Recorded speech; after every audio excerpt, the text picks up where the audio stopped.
Selamat pagi anak-anak. Assalamualaikum warahmatullahi wabarakatuh. Gimana keadaan kalian semua hari ini? Alhamdulillah semuanya sehat. Ada yang tidak masuk hari ini? Alhamdulillah semuanya masuk. Yuk salah satu silakan pimpin doa sebelum kita mulai pelajaran pada hari ini. Amin. Anak-anak, di dalam kehidupan kalian ada yang pernah menemukan surat atau mendapatkan surat atau dari kalian sendiri mengasih surat kepada orang lain? Ya, silakan. Yasni, surat apa? Yasni mendapat surat dari kakaknya. Ada yang lain lagi? Surat izin tidak masuk sekolah. Ada lagi? Surat lamaran pekerjaan. Ya, betul sekali. Lalu, ada yang tahu pengertian tentang surat? Ya, silakan Theo. Ya? Nah, betul sekali. Surat adalah suatu sarana komunikasi secara tertulis untuk menyampaikan informasi kepada orang lain. Contoh, tadi Yasni bilang dia dapat surat dari kakaknya. Nah, itu salah satu surat yang ada informasi yang disampaikan kakaknya kepada Yasni. Ada lagi yang mau berpendapat? Jadi surat adalah tadi seperti yang tadi dikatakan teman kalian, bahwa surat adalah sarana komunikasi yang disampaikan kepada orang lain.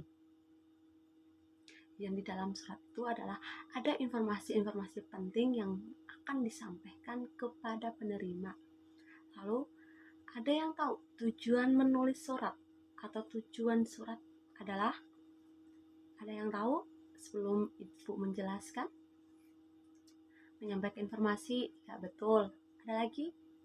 Menyampaikan maksud dan tujuan. Lalu mempercepat cara berkomunikasi. Ada lagi yang berpendapat?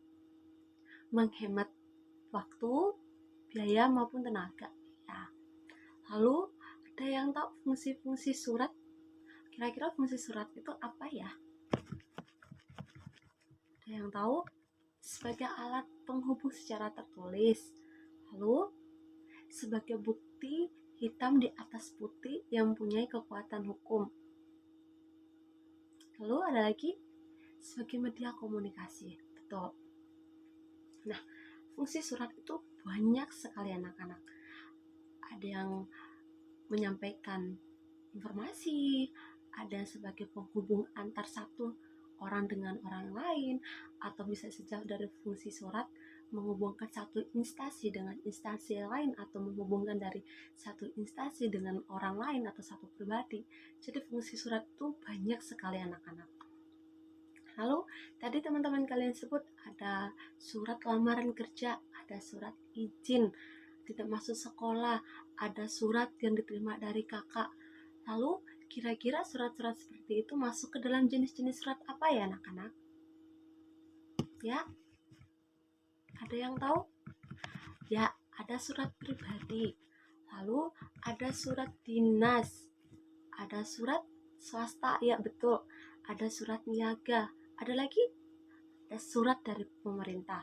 Nah, surat pribadi itu contohnya seperti apa? Surat pribadi contohnya adalah surat yang tadi kata Yasni berpengalaman mendapat surat dari kakaknya. Nah, itu adalah salah satu surat pribadi, contoh salah satu surat pribadi secara tidak resmi. Ya, lalu ada juga surat swasta.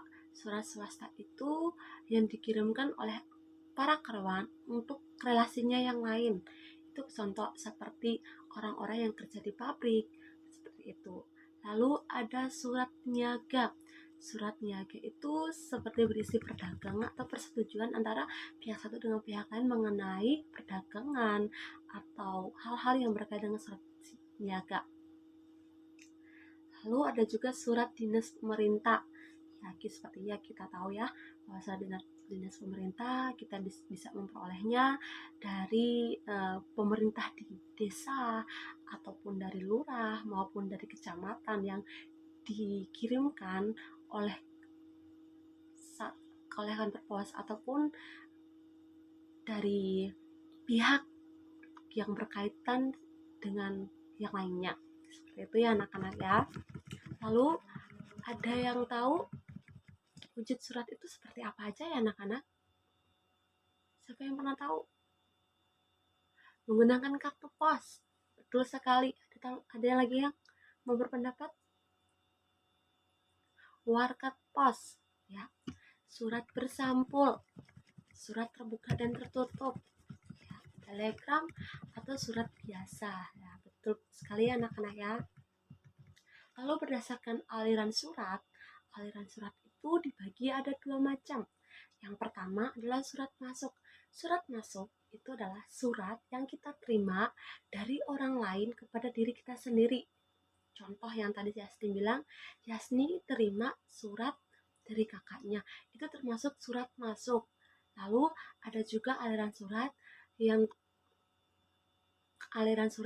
termasuk surat keluar. Nah, surat keluar itu contohnya seperti ibu mengirimkan surat kepada Theo. Nah, itu dinamakan surat keluar, atau contoh sekolah kita mengirimkan surat kepada sekolah lain. Itu dinamakan surat keluar. Tapi kalau surat masuk, kita yang terima dari sekolah lain atau dari instansi atau pihak lain. Seperti itu ya anak-anak. Lalu berdasarkan keamanan isinya, ada yang surat sangat rahasia.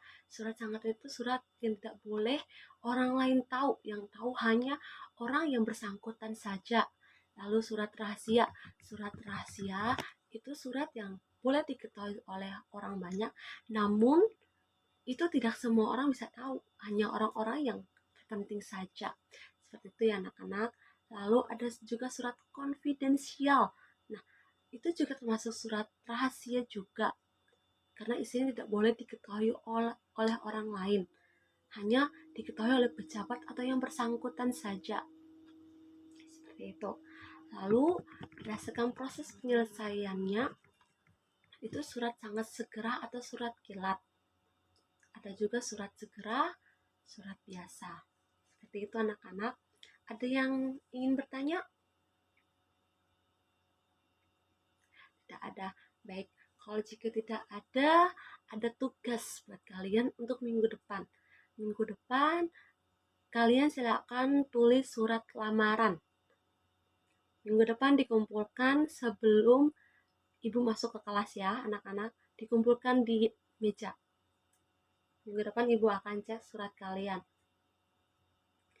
Kalian tidak menulis, tapi mencari surat lamaran pekerjaan. Boleh cari dari internet, lalu kalian print out, ataupun dalam bentuk short file, tidak apa-apa, nanti kirim melalui WhatsApp-nya ibu.